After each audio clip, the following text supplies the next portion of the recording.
In this special edition of Your Healthy Family, usually when it comes to starting a new business venture, growth is a good problem. And for Status Code 4 Incorporated here in Colorado Springs, also known as SC4I, the need they serve has grown exponentially over the last 2 years.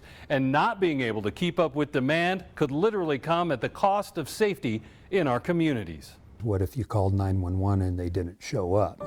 Long before he founded SC4I, Dan Crampton worked in Teller County as an EMT and paramedic. A lot of the agencies across the board, law enforcement, fire, EMS, they've become so short-staffed, a lot of overtime, so a lot of them are burning out. We want to help turn the tide. Miles DeYoung, a former chief of police for Woodland Park, is now a deputy sheriff in Custer County and volunteers as the president of the board for SC4I. So one of the issues that we're running into is that we've seen about 120% increase with the COVID impact to our community and our first responders.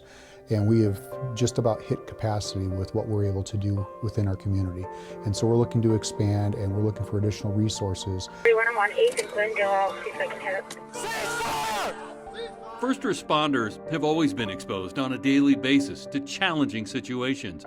Matt Berglund, a flight paramedic, also serves on the board of directors for SC4I.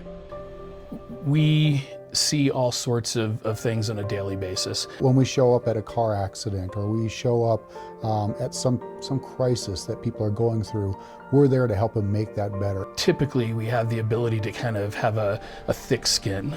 First responders pride ourselves on being able to compartmentalize and think that they can leave work and then go home and nothing bothers them. But what experienced first responders have come to know is it all begins to take a toll. Those calls just keep on compounding on us over the years, and it gets tougher and tougher for some people to deal with it. I came to feel that in the chaos is where I felt comfortable, and in normal life was where I was uncomfortable. And I didn't even recognize it. Thank God for my wife. She recognized it. We were in an argument, and she asked me, she said, "Why are you being such a jerk?" And I said, "I'm not being a jerk, I'm just, And then I sat back and I thought about it, and I said, gosh, I am really being a jerk, and I didn't even realize it. This is affecting me in ways that I can't even comprehend." There was 2 years where my nickname became Pediatric Dan because it seemed like every ugly pediatric call that we got, traumatic accidents and pediatric deaths, and it seemed like I was the one that was getting them. All while Dan had a young daughter himself. All of that stuff can have some pretty profound impacts on what a person has to deal with. How do those impacts manifest themselves for first responders? It's going to affect your sleep. It's going to affect your eating habits. It's going to affect your mood swings, your frustration.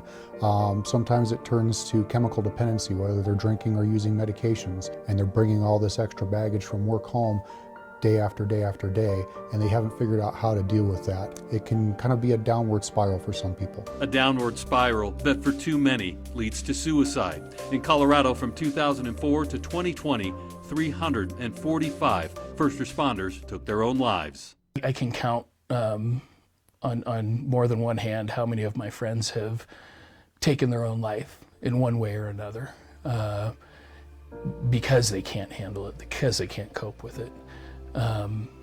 That's the reason I'm here.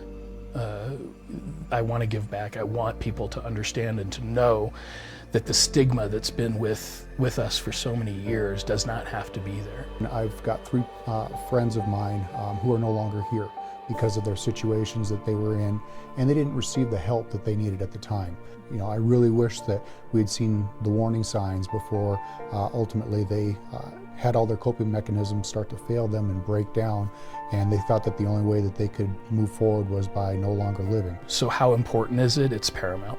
It is absolutely the very first thing that we should teach EMTs, paramedics, police officers, firefighters, is to take care of yourself, and healthy ways to do that. There is no more important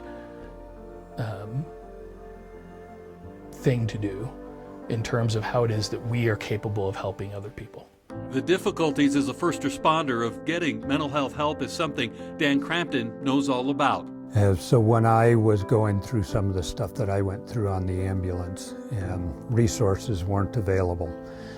So I talked to some trauma therapists and stuff, but very expensive. The copay was pretty high.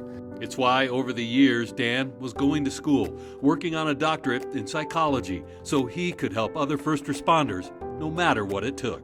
When we got into developing the business plan for Status Code 4, we decided that we wanted to go the nonprofit route because we didn't want finances to stand in the way of first responders getting the help that they need. He doesn't care if you can afford his services or not. He's going to get you the help that you need. Not only does SC4I provide this needed mental health resource, because Dan's background as a first responder, he can relate to his clients in ways other counselors simply can't. Something Matt Berglund knows firsthand when he was dealing with a trauma before Status Code 4 Incorporated was around.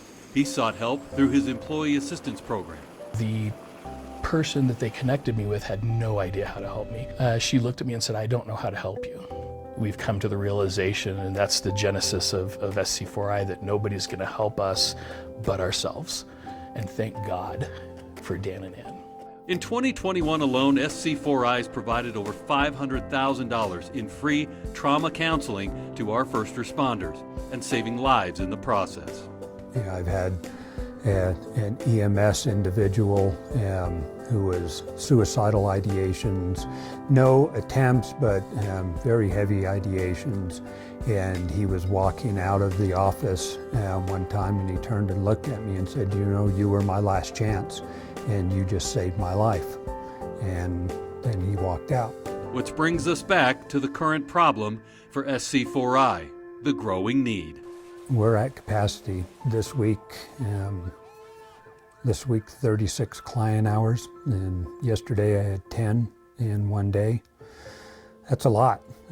So, we're looking for counselors who have first responder experience, so that when clients come in, we can get them hooked up with somebody that knows what the job is like, so that they don't have to explain to the counselor what it's like being a first responder, explain the lingo, that sort of stuff, that they can just fall right into doing the counseling and getting the help that they need. How can you help SC4I support our first responders' mental health? Being a nonprofit, donations are the easiest way to support their mission of supporting our first responders. I'm going to put a link to the SC4I website in the online version of this story. For News 5, I'm Ira Cronin.